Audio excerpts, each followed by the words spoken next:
I'm Eric Loy, and welcome to Eric Loy Interviews.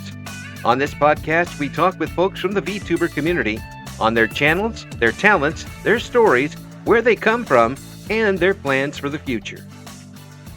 We welcome Surakxa. Hi!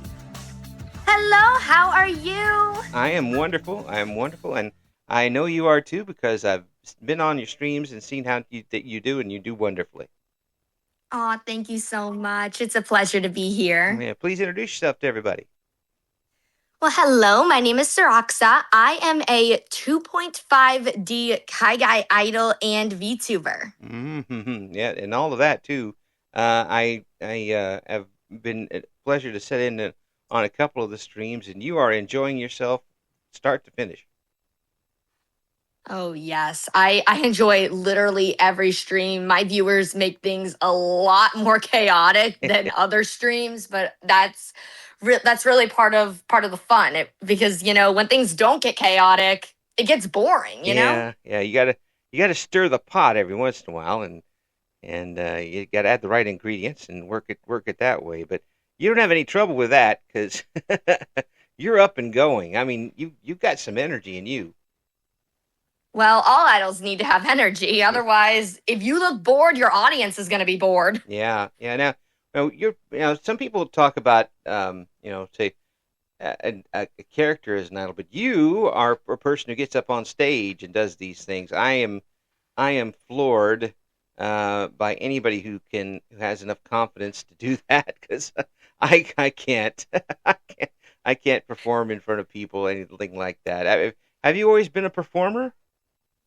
I have always been a performer. Ever since I was a child, I love to sing, I've loved to dance, I've played instruments, and the moment I found out what idols were, I knew in my heart that's what I wanted to do. And then I saw the 2.5D concept, which basically means instead of having a separate VTuber identity, I'm still Surakxa, both IRL and as a VTuber. So my model actually represents how I look in person. Yeah, that's a different angle that a lot of people take to this, which it automatically makes it stand out from everybody else. But you got to have the personality and talent to go along with it, and you certainly have that.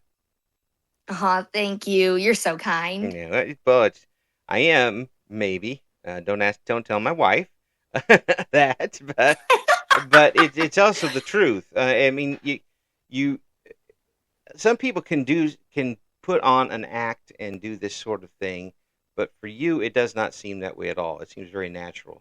And oh yes, I try to keep things as genuine as possible. I know other VTubers like to act, they like to role play. While I do role play, I pretty much role play as me with my viewers, not as a character. So I keep things very genuine. We don't really have the parasocial things happening that happens with a lot of VTubers. My streams are just 100% genuine. You're free to just chat with me, say hi, and we just talk about anything, really. Yeah, and do you ever get some feedback from other VTubers that why are you doing it that way? You're leaving yourself open to this, that, and the other thing. Do they ever get on your case about that a little bit?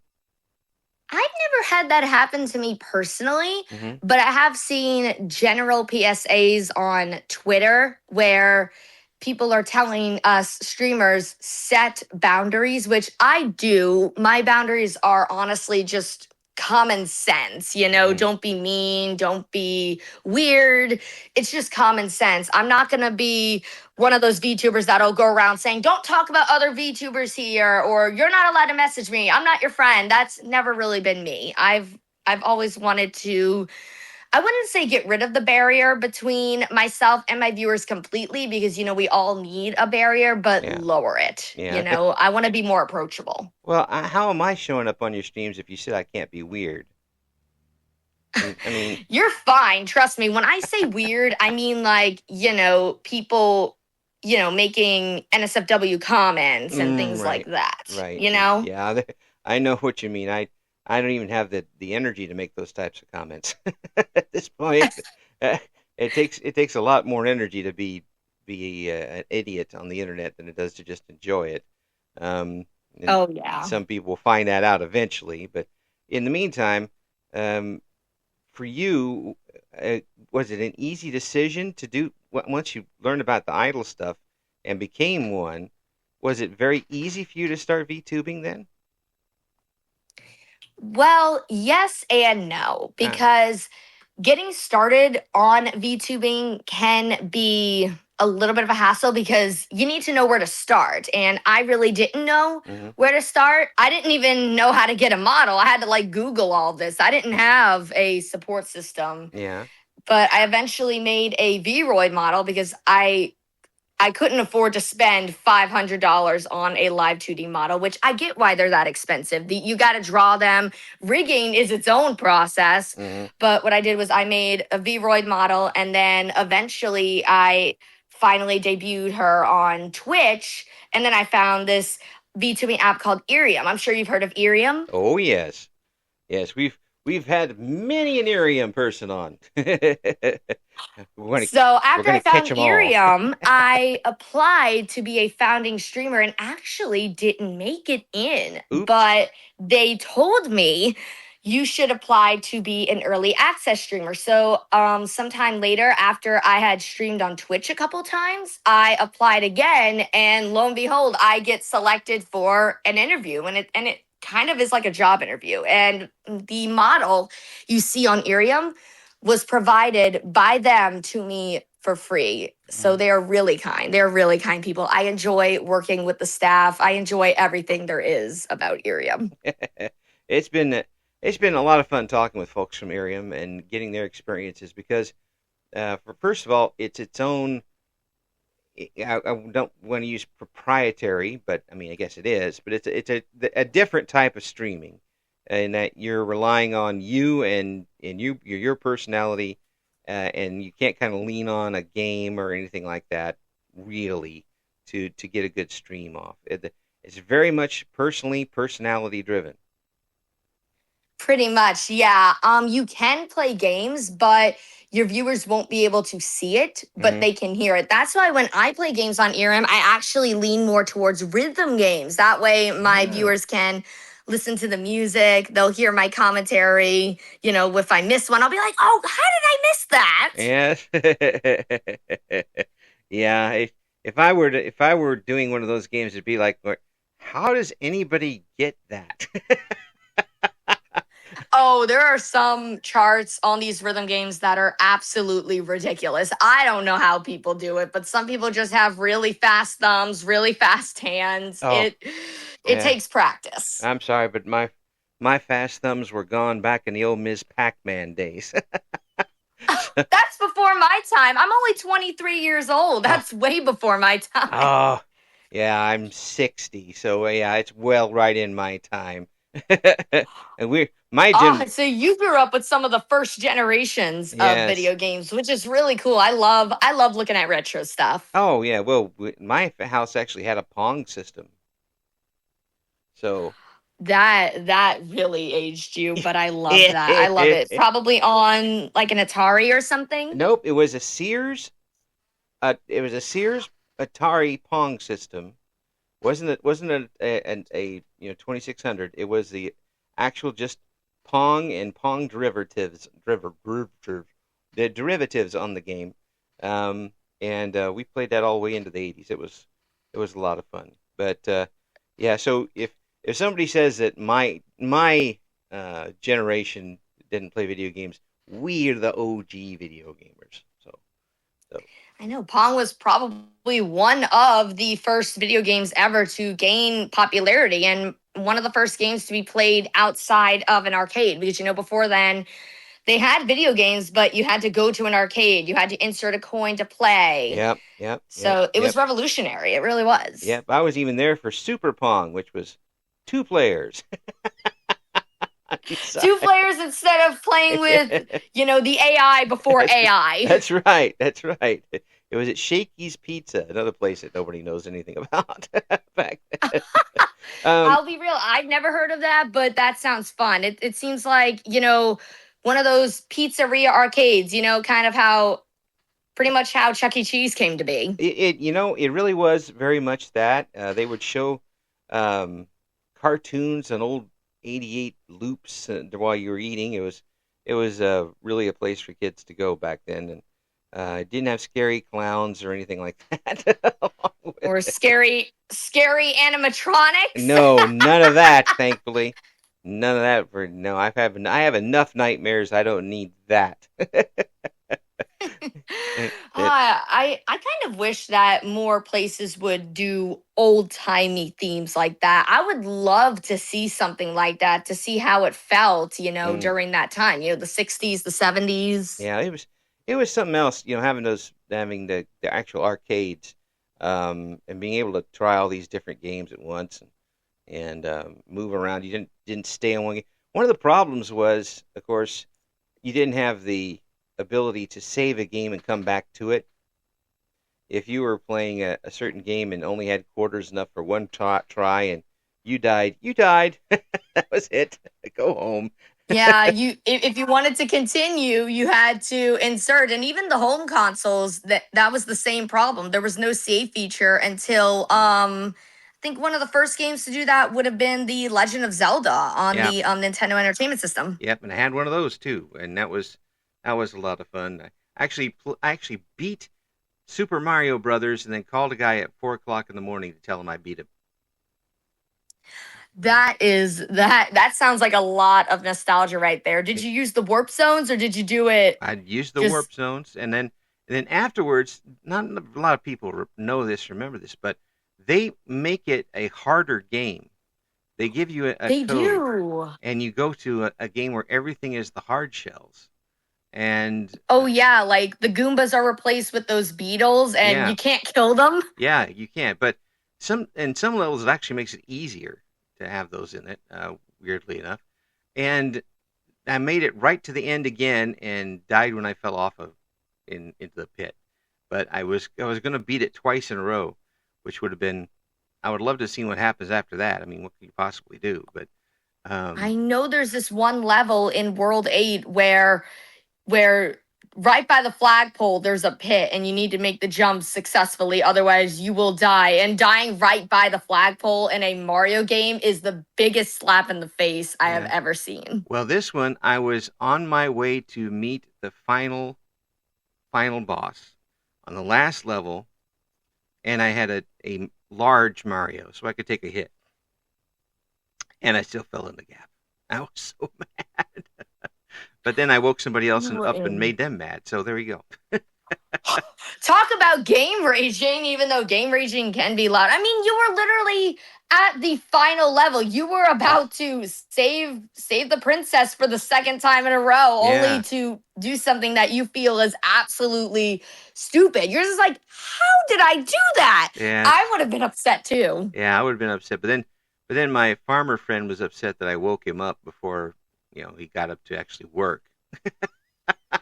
like, like, That is hilarious. yeah, he was. And they actually in Japan they came out with a harder Mario game called The Lost Levels. That was the real sequel to the Oh, original Super Mario Bros. Game, oh no. but it took until the Super Nintendo for that game to release Mm, in America. I can imagine that that's our friends at Nintendo. Yes.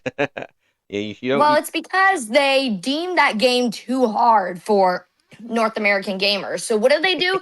They reskin a Japanese game called Doki Doki Panic and they just skin Mario over it. And Yeah, they're like, "Oh, there's your sequel." yeah, and nobody really went for it. But then Super Mario 3 was pretty wild, and uh, Oh yeah. and that was 3 and World were definitely the other games that really made Mario yeah. popular. I mean, of course the first game did that, but 3 and World really helped with that. If you had a Game Genie and you could cheat your way through 3, you found all sorts of things.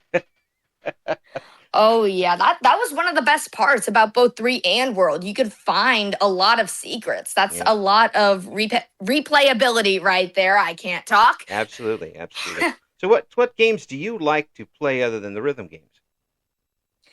Well, I actually do love platformers, just like Mario, Hmm. and I love turn-based JRPGs. Now, I'm legally blind, Hmm. so first-person shooters are a no-go for me because I can't properly aim. I probably couldn't get past the first level. So, puzzle games, JRPGs, platformers, besides rhythm games, those are my go-tos. Now, the reason why I love rhythm games so much is because 9 times out of 10, I don't really need to fully rely on my eyesight. Ah. I would just need to know what button to press, or if I'm playing on mobile, when to tap and when to flick. But other than that, all I need to do is listen to the music and do my inputs accordingly.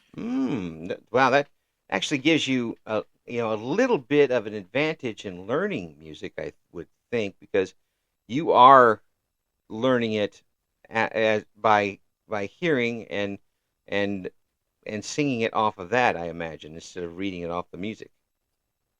Oh yeah, there would be points where I actually count. Like in music, you can count your beats, Hmm. a bunch of beats in what's called a measure. Right. And I'll just be like 1, 2, 3, 4, 1, 2, 3, 4, and be like a human metronome, Yes. and I will play like that. Yeah. Yeah. That's wild. So that you're absorbing it a different way, but in that I'm guessing here in that way you're kind of instead of just learning it by rote, you are in fact absorbing the music and then replaying it as it comes out. It's a much different way of learning things, um, and I don't know, a lot of folks that I've talked to who were musicians. uh, If they learned it by listening to it rather than reading it, it seems like they play things differently and it's a little more personal. Maybe I'm just maybe I'm just. Well, the reason for that is it's because whenever you're reading it, you're just doing what whoever arranged it tells you to do. Hmm. When you play by ear, it's like you're arranging it on your own. So it does become more personal. You're not just doing as whoever put the arrangement is telling you to do. You're not just following orders, you're making it your own. And that's actually something that I love doing. Yes, I will, of course, read music and all of that, but I actually have a tendency to memorize. When I was in talented music in high school, I was the one kid that would play the piano without sheet music. You would Hmm. not see a piece of paper in sight when I was Yeah. on stage. Yeah, my wife did the same thing, and when she was doing it for churches, she never did. She never learned how to read the music. She would play it directly off of what she heard, and she was really good at it. And it it just flummoxes me, who after the voice changed, I haven't hit a note on purpose, and that was a long time ago. And I never really got into playing an instrument, although I did a tenor sax in grade school, but by then, all tenor sax did was play one whole note the whole time, so that was pretty easy. What instruments did you play? Yeah. I play piano, Uh-huh. and probably the most unique instrument I play is the ocarina. Oh, oh, so you can get around by just calling up whatever windstorm is around. The ocarina actually dates back before Zelda. The ocarina was actually first made. The modern ocarina was first made in the mid 1800s. The Hmm. reason why Ocarina of Time is a thing, you can thank someone named Sojiro for that. He made the ocarina really popular in Japan. I'll have to probably send you some of his stuff because he has done a lot of ocarina covers, and they are all absolutely beautiful. Those types of instruments that are kind of off the beaten path for most folks sometimes produce the most incredible sounds. um, Oh, and yeah. and they're done for a particular reason. And seems that there a lot of instruments that come from that part of the world have a very distinct sound. And even down to the stringed instruments, that there are people who are trained can tell immediately what instrument they are just by the sound of it. Yeah, I can't really do that yet. I do want to learn Mm-hmm. because there are so many instruments that I've never heard of, Mm-hmm. and I want to learn about them all. I love music to death, but I forgot to say the ocarina actually did not originate in Japan. Oh, where It did it? originated it originated in Italy as the ocarina. Oh, okay. So so it's ocarina over there and ocarina over here. You can say it both ways, and it makes sense either way. And now there are ocarina manufacturers in the US, Mhm. Italy, Japan, South Korea. Wow. So yeah, they're made all over now. Yeah, man, that's yeah, it's and I'm sure that the popularity rose in people thinking I want one for myself and then figured out how to play it later maybe. It's not a Well, I will flutophone. say, if you do want to buy an ocarina, do not buy them on Amazon. I've been playing the ocarina for around 6 years, Mm. and even I can't make an Amazon ocarina sound good. They are out of tune. They're not manufactured properly. I can actually give you a couple of US based ocarina companies that are reliable, though. Yeah, it's one of those one of those instruments that if something is just off, it's not going to work. It's like Yeah, it's because the ocarina is hollow. It's yeah, completely hollow. There are no keys, none of that. Everything is it's just a vessel flute. That's really what it is. It's a yeah, vessel flute. So yeah, if something's off, it's not going to sound good. yeah. It's not going to sound like anything.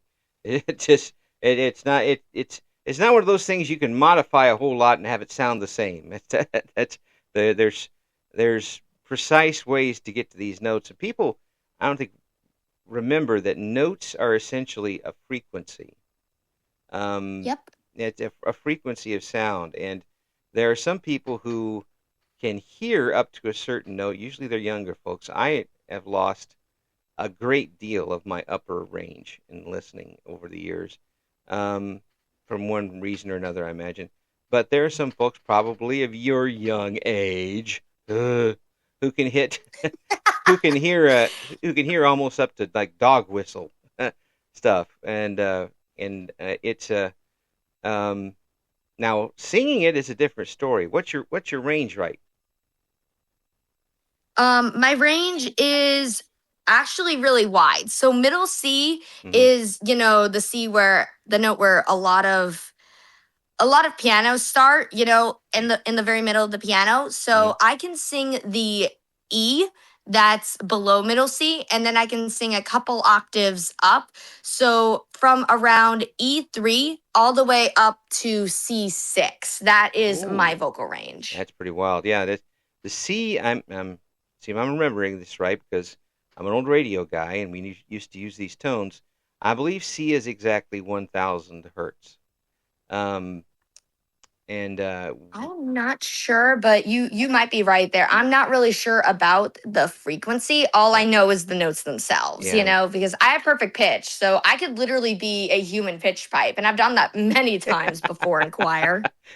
People just carry you around just to get the pitch. Just be like, sing an F sharp, and I'll sing an F sharp for them. Sing a G flat. There is no G flat. There is a G flat. That's the same key as an F It sharp. is an F sharp. Yeah, a G flat is an F sharp. It's, Yeah, it's literally the same note. yeah.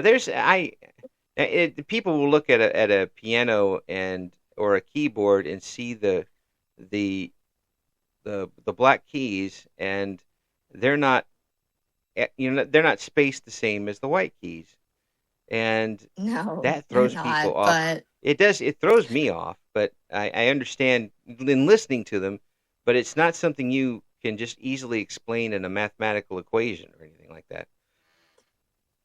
not really. That's when your piano songbooks come in handy. And then when you do want to start out with the white keys because the white keys, if you just play all the white keys, you'll make a scale Yeah, and you'll be able to make more scales with those black keys. But the white keys definitely are a good starting point if yeah. you ever want to learn how to play the piano keyboard. They're pretty much the same, except a keyboard is electronic Hmm. and a piano is 100% mechanical. Yeah. Yeah, or if you're old enough, you get to buy a Wurlitzer, and you get to play all these weird things on your keyboard. Have you ever? Oh, I had a keyboard that could just play a bunch of different instruments. It was really fun. Yes. Oh, the old Wurlitzers, and I had friends who had them. They would say that something was an instrument, and it really didn't sound like that at all. That that sounds really funny. You'll Yeah. just hear an instrument and you'll be like, "That is not what this sounds like." Yeah. Or it would say banjo, and it would just be like just And then you're just like, "That is not what a banjo sounds like." no, that's. I'm not going to be playing bluegrass with this particular keyboard. Not That going. would that would bother me. I'm telling you, that would bother me. If something doesn't sound right, that would just bother me so much. Oh, I we had one of my coworkers at my paying job, ex coworkers I should say because he's now gone on, but a violinist and guitarist, and I would play, I would find songs to play that had been pitch shifted, where they'd go from a minor key to a major key, and that would drive him right up a tree. Yeah, there's a lot of things that just grind my gears in music. Like I collect music boxes, and if I hear that they're out of tune, I will just immediately walk away. Like I cannot listen to an out of tune music box, and I Oh, collect them. So oh, that would be horrible to sound. Oh no, they have to be so precise, and to have it off just by a little bit just messes everything up. oh, it does, and literally, I'll just be like, that one note is out of tune, and it bothers me. Pick up something and start swinging it around. I don't want to destroy a music box that could be fixed. I love music boxes too much to do that. Yeah. I wouldn't even destroy a badly sounding ocarina. I actually saw someone experiment how high an ocarina needs to be dropped from for it to shatter, Oh and they no. used a really bad Amazon ocarina, and the moment it shattered, I cringed. Oh I just can't I cannot watch instruments be destroyed. I will cry. no, no, no. So you play what other instruments do you play? I have learned a little bit of ukulele and guitar as well as the piano and ocarina. I do want to learn more instruments though. Yeah. Mark my words, I will learn more. I actually also picked up the clarinet and I can already play better than Squidward. Yeah, there you go. You're already up off of the 0 point. Well, my sister played the clarinet, and I'm in school, and I had played the tenor sax before. And when she was done playing, I took the clarinet, and I was like, "This is not quite the same." It's for folks who've never done a reed instrument. You have to hold your mouth a certain way while you're doing it. Otherwise, it's just not going to work at all. You can blow all you want into Yeah, it and not do but anything. that goes down to muscle memory. And then you need to make sure that that reed is not completely dry. I know it sounds disgusting, but you have to wet it a little bit. Hmm. Otherwise, it's just not going to sound good. Oh yeah, it's gonna honk rather than play a note. And You could use that for a sound effect, though. oh yeah, absolutely. Yeah, and the thing is, when I had the tenor sax, we there was no grade school level music that had a tenor sax in it. So it was I was playing the sousaphone part. Ah. They say go home for a half That, hour and practice. Okay. even though it's just one note you're playing, I mean, I'm going to be real, that's kind of boring. It was. The instrument was fun, but everything else was not too good. Um, so, is there anything that you've discovered while streaming that has been a little bit less than you thought it would be?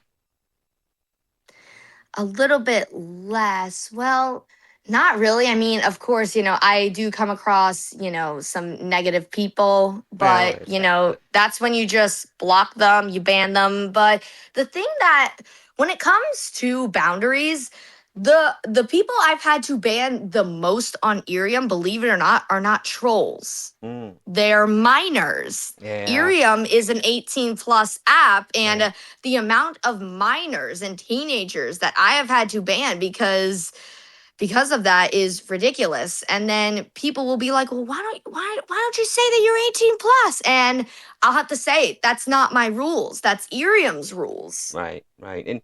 And there's a stigma that comes with that occasionally where people think 18 plus and it's automatically, being over the top lewd or something. It's not that. It No, basically no. The folks are reason just is protecting their it's backside. because yeah, it's because minors and adults in the same space, sometimes that can be fun, the adults teach the minors the way of life. Hmm. But on an app like Irium, where you don't know what someone's content will be, like for all you know, somebody could have a drinking stream. And I know Irium does have rules with NSFW drinking and all of that, but that doesn't mean that it's completely not there. It's just not safe for minors. And a lot of the topics that some streamers will do, I don't personally do them. My content has always been pretty wholesome, Yeah. but, a lot of topics are just not safe for minors to be engaging with. That's Oh, yeah. why, while my content is 13 plus, because you have to be 13 to access a lot of social media, Right. Irium itself is 18 plus. And I'm sorry if you're under the age of 18, and if I keep you on my stream, there's a chance that I could get in trouble. Yeah. So, I have to enforce those rules. It's sad, but Rules are rules, and that's one of the ways you have to. Wherever you're at, you have to cover your backside, and there's rules in place to do that. So systems like an Irium or an either of these websites that people can stream on don't get taken down by the authorities. There's yeah, like you have to just be careful, yeah. like yes, Irium is 18 plus, but you still need to be careful on those adult topics because there is such a thing as too far, Hmm. and Irium doesn't really like when you go too far. It's meant to be Irium is meant to be a streaming app. It's not a porn app. It's not any of that. It's not for lewd tubers. Yeah, yeah, yeah. And I've talked to a lot of folks now on Irium, and people come at it from a lot of different ways. Um, some folks are using it as an alternative type of stream to game streaming on other sites. Some are using it as a complementary thing because the the feedback comes immediately off of Irium as opposed to any other stream. So they kind of use that as a soundtrack to something they're doing on another stream. There's just so many ways to innovate here, and that still haven't been discovered yet. Ah. Yeah, I personally, Irium used to be kind of a streaming app that I would use alongside Twitch, but due to things that happened at TwitchCon and Twitch's response, I decided that I no longer want to associate myself with Twitch, so I Hmm. don't stream on Twitch anymore. So now Irium has become my main platform. Yeah, well, that's things happen, and you have to react to them. That's the way it goes. Um, I'm sorry, I cannot, in good conscience, rely on an app that doesn't seem to care about the safety of its users, especially, at in-person events like TwitchCon. The safety was just it left a lot to be desired, and especially with the Imidu situation, oh yeah. um she could have been hurt, she could have been killed, and things like that have happened before. We have had a few people that have lost their lives at meet and greets and such like that because of a lack of security, and I just can't support a platform that doesn't care about the safety of their users. If you say, oh, well, you could just ban them, banning someone off of Twitch is not going to stop them from entering TwitchCon. Right. The response just really upset me. I was upset for everybody that was affected at TwitchCon this year, and I can't support Twitch anymore. I can't. Yeah, that's a perfectly normal response to something like that, and especially when there are so many people involved in Twitch that are streaming it, and people rely on it so much, and you present yourself as an industry leader in that, you've got to be better than that. You have to show at least a commitment to try. I mean, somebody can get through the best of securities, but when there's basically no security, that's a different story. Uh, Yeah. you have to be better than that, and and protect your your golden calf, so to speak, the folks that make you the money. Yeah. Uh, And that's actually something I really love about Irium. Irium will actually just nip things like that in the bud before it can become a bigger problem. Like, there have been both problematic viewers and problematic streamers, and Irium has just taken care of all of that. mhm, They want to be one of the best streaming platforms. And in Japan they already are. yeah, They're only behind Twitch in terms of numbers. And right. then they just launched in the US in November of 2024. And after a year, I can tell they have gotten so much better. And it's just a better environment, really. Yeah. Like I really do see a lot of potential for Irium. Like maybe one day TwitchCon will be replaced by IriumCon. I can see it happening, and if nothing else, Irium is um, now just not just become a part of the the VTube streams, but has become its own entity on the VTube streams. It's it's a different way of doing things. It's so immediate and direct. There are folks whose streaming style fits it absolutely perfectly, and it's just going to go and keep expanding from there. And it's going to be up to them. And I know they've had this experience in Japan before. They're going to have to pick and choose from here on out to make sure it doesn't get diluted. And the more folks you bring in and accept, the boundaries start to get a little hazy. You're gonna have to they're gonna have to keep that up. But I don't think that's going to be a problem for them in the future. Well, knowing how dedicated the staff are to this app, I've talked with them multiple times and they are very dedicated. So knowing how dedicated they really are, I know that as Irium grows, they are probably going to hire more people so that Mm, way they can keep up with everything going on. They are absolutely. really dedicated. So I know in my heart that they're going to do that. They definitely want Irium to be different than Twitch. They want it to be safer. They want it to just be all around a better experience. And I can already see that potential. Like I can just see it. A few years from now, they're gonna get big. They Oh, because they already got big in Japan. They can do it again here. oh, I think so. I think very much so. And considering that you don't need all the gigantic equipment to be able to do it and do it successfully is going to make a big difference too. Um, Oh Now, yeah. I want to play this song because I know it's very special for you. It's an original. Mhm. And tell me how this song came about for you, and what makes it special for you. Well, for one, I didn't hire a producer. I did all the instruments, all that. Like I had a little bit of help from like one other person who added a little bit and helped with mixing. But other than that, I did everything myself on BandLab. I wrote the melody, I did the instruments on BandLab. Like the only thing that loops are the drums, but that's because I'm not as familiar with the drums. But all the other instruments you hear, I did all of that myself on BandLab. And then the lyrics, they come from my heart because when I first started becoming an idol, a lot of people don't understand that you can be an idol outside of Japan. And I got called cringe. I got called every name in the book when I was 16. I even had, a whole hate thread about me on a really obscure website. Yeah, And I wrote this song because I want to honestly be the person that I wish I had yeah, at that tender age of 16. I want my song to reach people. I want it to just, if you're on the fence about becoming an idol, I want that song to really push you yeah, over the fence, yeah, absolutely. So I'm gonna. And normally I go ahead and introduce it, but I'm gonna let you introduce it since it's so close to you. Go ahead and introduce this song we're gonna play next.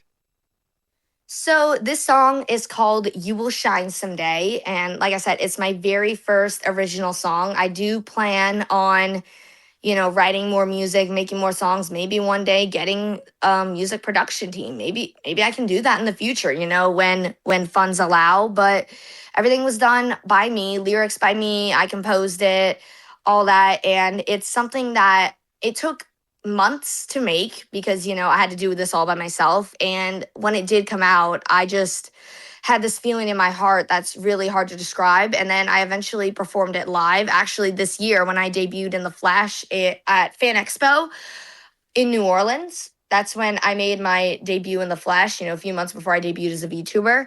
And I performed that song, and just hearing all the cheers really, it showed me this is what I'm meant to do. It really is. I am the voice that's inside your heart. Nothing can ever tear us apart. I'm always here, right by your side, watching and listening with arms open wide. If you're new to this, so don't you fear. You have me around to help you, dear. If there's anyone that's caused you harm, I'll welcome you with open arms. Everybody needs a chance to grow. No one's born with all they know. If they're mean, push them out your way. You will shine someday. If they say you cannot sing or dance, and flat out will not give you a chance, we can show them all what you can do. We all grow and you will too. Everyone has started small. You'll get better with them all. With improvement day by day, you'll blow them away.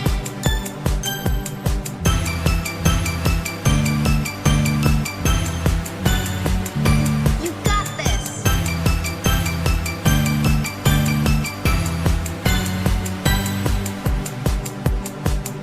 If your reputation's gonna break, all just because of a simple mistake, just apologize and you will see the person you were meant to be.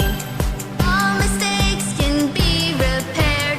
Using the past just isn't fair. You're not you from yesterday, a new you's born today. You'll get better as the time goes by. Every bird falls before they learn to fly.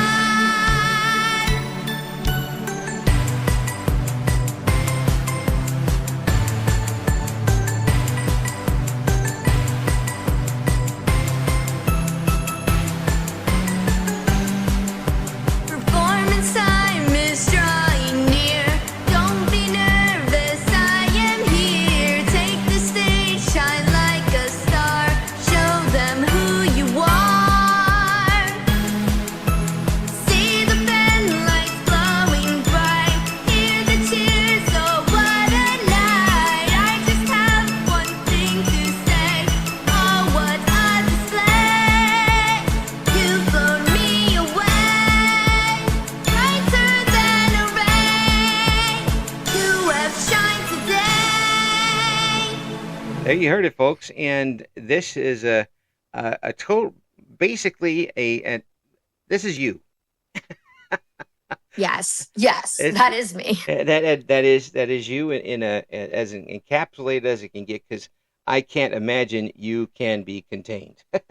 At this point, it's not So going to tell happen. me, what did you think? Oh, What did you think of it? I'm floored by the emotion and talent that goes into it. I don't know how you could sing it and not choke up a little bit as you're doing it. It being so personal to you. Oh, I know eventually when I do have a special live performance of that song, when it eventually happens, I will eventually break down on stage. It will happen. I'm predicting the future right now. It's going to happen. just don't freak out too much. You're not Ozzy Oh, I Osbourne. won't, but it's not uncommon to see performers on stage. Like, if you've ever heard of Muse from Love Live, during their final live, those girls were breaking down Oh, yeah. on stage. Oh, It was beautiful. Yeah, and I envy anybody who can take something that's that personal and not only create art out of it, but have the courage and the um, wherewithal and the um, oh gosh, confidence. That's the word I'm looking for, to perform it live. Uh, that's a lot. That's a lot of mountains for the average person to climb. Have you ever had problems climbing those mountains? I do tend to get really nervous Mhm. before going on stage, believe it or not, but I've learned a lot in all of my years as a performer. I actually read online that if you eat a banana before going to a performance or doing something important, it will help you. It will help with your nerves. And I learned that in school actually. Backstage, my music teacher would actually give us all bananas. So that morning I'll eat a banana and then I'll just prepare myself and I'll pep talk myself. And now I have some people, some friends, some partners that will just pep talk me before I go on stage. And hearing that, it gives me the confidence to actually walk on stage. Now, once I'm on stage and once I see my audience, I feel like I'm right at home and I am ready to just get the party started, you know? Yeah, yeah, yeah. Well, that background really helps you out. Being on stage. I still have trouble with that, on occasion. I'm not a stand up in front of people and talk type of guy. And I can be on the radio with sometimes 4-digit people on there, and I'm fine. But I don't want to see them necessarily. Um, if I'm talking and they're not looking at me, I'm okay. That makes sense. That Uh, makes sense. And I know it can be hard, I'm sure you freaked out during your public speaking oh, lessons in high school if you had that. Like yeah, I've never really been a public speaker, but whenever I had to do that, I would pretty much pretend that I'm doing this for my idol career when I did that in high school because that's when I first started trying to become an idol. But I really made my debut, like I said, this year at the age of 22. yeah, yeah. Well, I can see this. I can say this that you became the idol when you wanted to decide to become the idol. It was just a matter of growing into it. Yeah, I just had to grow. I had to gain experience. I had to get the funds to actually be able to travel for performances because believe it or not, the only money Kai Guy idols make is from merchandise revenue. That's why Yeah. please let us sell our merch at your convention, please. Yeah, yeah, that's a big thing. I worked with some folks in a different um, group of traveling performers, uh, pro wrestling kids. Everybody's kids. You're a kid to me. Everybody is a kid to me. Aw. But but them showing up, they wouldn't get a whole lot of money. But what they get back was whatever merchandise they sold. That's Yeah, the it's money pretty they much got. the same thing. If we don't sell merchandise, we're actually going to be losing money, because Yeah. travel costs, hotel costs, Yeah. Yeah. food, Yeah. Yeah. And especially when gas prices are where they are now, you're not even going to make gas money if you don't if you don't sell the merch on the way there. But I tell you what, I know sometimes, depending on how far it is when it comes to gas money, sometimes honestly it's cheaper to fly. yeah.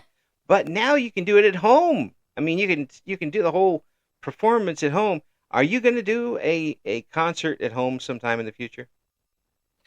I do plan on doing that. I've been trying to see how many conventions have, little VTuber events where I can just film my model, Hmm. either filming my model in advance or somehow doing it live. That would be a little harder because, latency, but regardless, I do plan on doing that because that is part of being 2.5D. When you're 2.5D, you want to perform both IRL and virtually. And then recently, what I've seen some 2.5D idols do is they do both. They will perform in the flesh on stage Hmm. and then have a video of their model behind them. Ah, okay. Well, there's still much innovation to go, and I have no doubt that if you don't have that innovation in front of you, you're going to make it because I hear the determination in your voice. I've seen and been in the audience when your talent has been out there. You got all the tools, and plus the determination to continue going and continue being that idol that you've wanted to be. I thank you so much for being on, and we're gonna have the links in the description for this interview. We're gonna snag another song for you for our end of the year music thing, and we're going to keep promoting because Surakxa's doing some great stuff. Thank you so much for coming on. I really appreciate it. And thank you so much for having me. It has been an absolute pleasure being here. Thank you for listening to Eric Loy Interviews. Join us again next time when we talk to another member of the always interesting VTuber community.